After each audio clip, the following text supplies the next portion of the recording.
انت بتعقد الناس وبتقول لهم ما تسافروش. يا عم سيب كل واحد يسافر، ودي ارزاق يا عم ونعم بالله. وطبعا دي ارزاق ورزقك هيجيلك في كل حتة.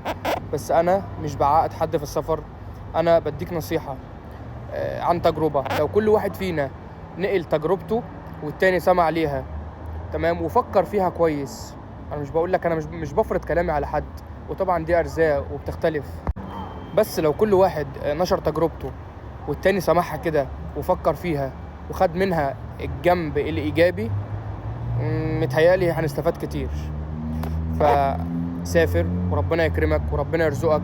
بس برضو احسبها حسبة بسيطة. طبعا أرزاق وكل واحد بتختلف، السفر بيختلف بين شخص للتاني، وممكن يكون لك رزق في السفر ده أو لأ. بس مفيش حاجة، يعني مفيش حاجة تمنع إن أنا أحسبها وأفكر فيها وأشوف أنا هشتغل إزاي، ومدينش نفسي قبل إن أنا مسافر. مش هاخد مثلا قرض وأسافر وأنا الله أعلم لسه مش عارف أنا هسافر أشتغل إيه وهجيب إيه، وهل سفريتي هتنجح ولا لأ، وهل أنا أكمل في السفر ولا لأ.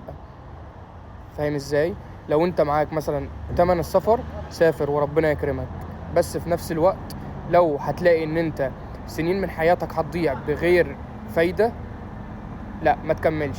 لو هتلاقي ان انت هتضيع شهور وسنين من حياتك بمقابل ما يستاهلش، لا ارجع. ارجع، وكده كده ليك رزقك وكفاية ان انت في بلدك. وعلى فكرة في ناس كتير سافرت وربنا ما وفقهاش في السفر ورجعت مصر وعملت قد اللي في السفر 100 مرة.